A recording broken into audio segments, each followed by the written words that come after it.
All right, we are doing the left side hub, and there's a few differences, and maybe this might help out a few because, when you get these, you don't have a manual really to tell you what to do on it. So just let's look at this. Now, left side meaning driver's side, and on this hub where the rear bearing goes in, we have the collar. Here's the seal we're going to press in, and here's the collar.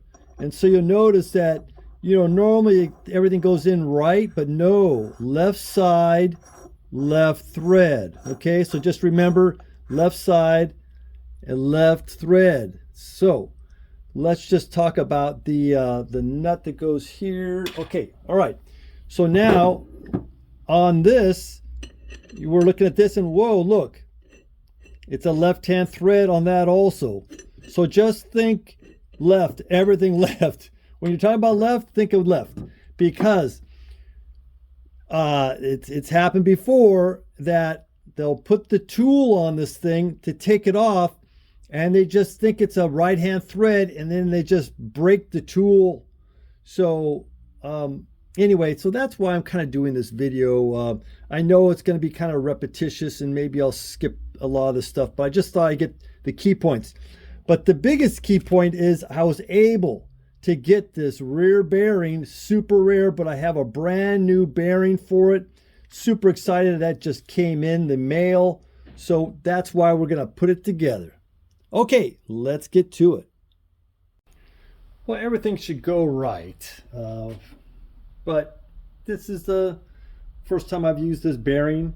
So let's see how well it goes. So I thought I'd just keep you in the loop, and let's just see what happens.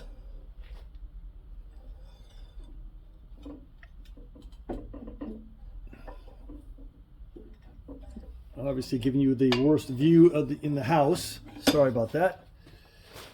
But it seems to be going in. Okay, let me try and get this crazy angle here.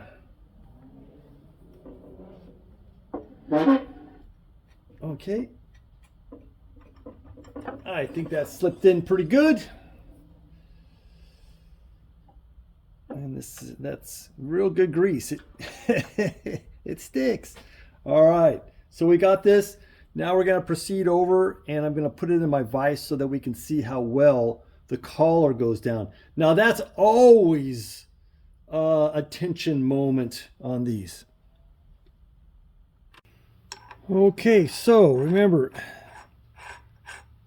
left-hand threads. Oh, you know what? I need to mark the tool where this mark is and relate it to the mark right here. So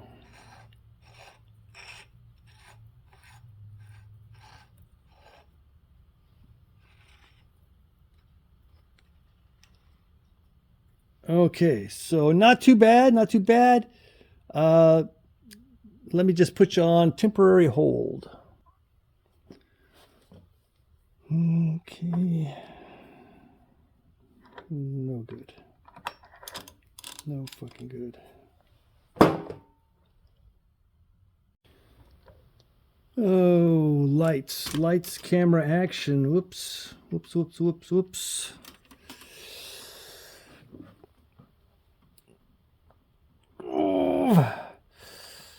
Oh, sorry about that. I didn't mean to make that noise. Oh.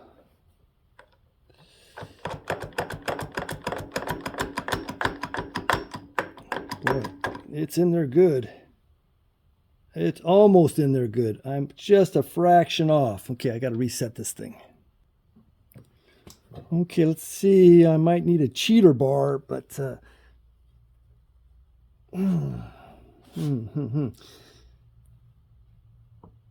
okay, I think that did it. Let me see here. Oh, another 60 thousandths. All right, I'm going to get a little bit of a cheater bar. More just to be a little more stable.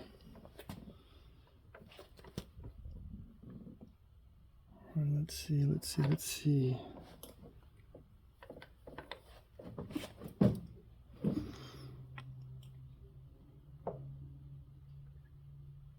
Oh, I feel that's pretty good. I think that's it. Oh yeah, we got it. Smack dab. Woo! All right, so everything is fitting good. So anyway, that's the biggest excitement. The rest of this should be pretty much just normal stuff. We've got her together. Okay, 2 new bearings in this one. We put 1 new bearing in here, and the older bearing here was in fantastic shape, so that is in it. Differences on these two: think of left and think of left-hand thread. That's your ticket right on there. So on this one, this happens to be one that was often a Spada or Mira style, where you run the Speedo gearbox off of the front wheel. So you have a little shaft here that goes through into the gearbox. As this spins with it, and that's how you have your Speedo working on this one. This 350 has the later transmission in it, Lamborghini transmission. So you can't put a cotter pin through here because you have the shaft. So what you have to do is they have a special washer that you fold up. And so that's going to lock it in place. It locks it in a keyway so it doesn't want to spin, and then you fold up the tab.